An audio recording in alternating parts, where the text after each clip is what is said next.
Hi guys, a bit late in reporting, but I've been working on panels in my own live.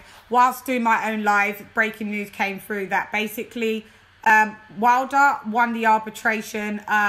Retired Judge Weinstein has now, it's been reported by some reputable reports, Boxing Scene, The Mirror, which is here. It is a tabloid, but it's one of the upper echelons. The Daily Mail have said that basically Judge Weinstein has ordered that Tyson Fury fights Deontay Wilder for a third fight, but not only for a third fight, which I don't understand. It's for the WBC belt. Now listen, what I was at the understanding was the first two fights, the first fight and the rematch, was a WBC mandated fight, and Mauricio Solomon has been on record to say the trilogy has nothing to do with the WBC. So why the WBC? So now the WBC belt, I'm not sure why is on the line, but could you imagine if Anthony Joshua actually vacated the belts like what Fury actually wanted him to do?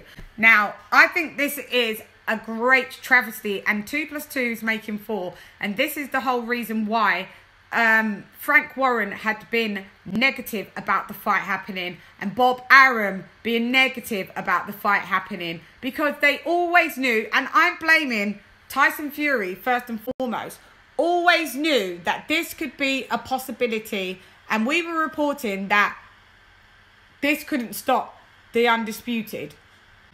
Well, I've seen some cracks. I'll report on that. I think the Undisputed could still happen, but I'm just going to stay on this report, and that will be another video that I will do.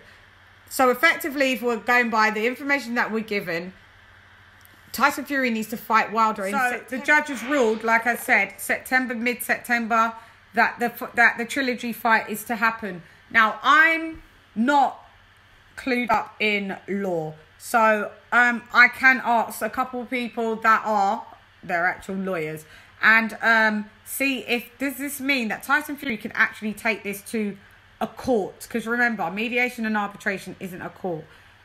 Is it legally binding? Yes, to a degree, and that's where the loopholes actually, you know, crack in. I don't know if you guys are aware of the Hasim Rahman and Lennox Lewis fight. Hasim Rahman beat Lennox Lewis, and there was a rematch clause within there, and within that deal, and Lewis exercised the rematch clause, and Hasim Rahman denied it and refused to have the fight. So what Lennox Lewis then had to do, so Lewis took Hasim Rahman to mediation arbitration, which the ruling was either Hasim Rahman fights Lewis or has to pay out a substantial monetary amount.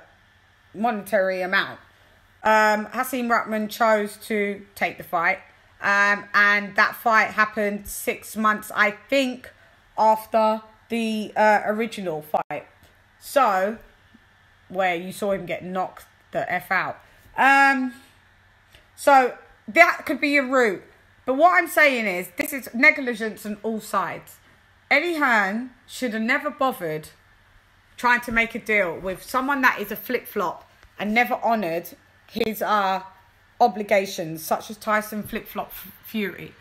He's ridiculous. He's actually ruined an Undisputed fight. This is entirely his fault, ruining such... I'm waiting on standby to hear what Eddie Hearn, Frank Warren, Bob Arum all have to say. Anthony Joshua has to say. I know that the Joshua camp must be livid, but I can't not say that, you know, they should have never, ever went in on this deal without knowing until the arbitration was over. They should have let Anthony Joshua fight Alexander Usyk, do his mandatory, and then did the Undisputed. Because really, Anthony Joshua is not going to be able to beat Usyk. I mean, Usyk's not going to be able to beat Anthony Joshua. But what I'm saying is also, this has also put a spanner in the works for Joe Joyce and Usyk. So Fury is a lot of damage to this whole thing. He's holding up a division. Ridiculous. Getting on my nerves, sorry. So where we've left off is basically Fury's ruined a lot of things. I'm blaming, and this is why, obviously, why there was so much negativity and, oh, I need a... All Fury had to do was fight Deontay Wilder in the gap that he had, and he would have beat him, in my opinion, again anyway, and then we would have been on to undisputed. Joshua could have fought Usyk, beat him. Now, what could happen? The belts could become fragmented, and we've got to start all over again. If Fury vacates the WBC belt, which is not something that he wouldn't do because he's done that previously, then that would elevate Dillian Whyte to be super champ, WBC super champ, and then he would have the WBC belt, and then Anthony Joshua would have to fight Dillian Whyte. Let's just move Tyson Fury up the way. Anyway, I don't know. We'll stand by. This is a major breaking news. It's totally ridiculous. But yeah, signing out, guys. Catch you back.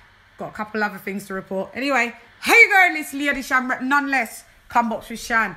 Gone. Tyson Fury, you are back. They've taken AJ's name off of Tyson Fury's Boxrec. So that says it all. Anyway, gone.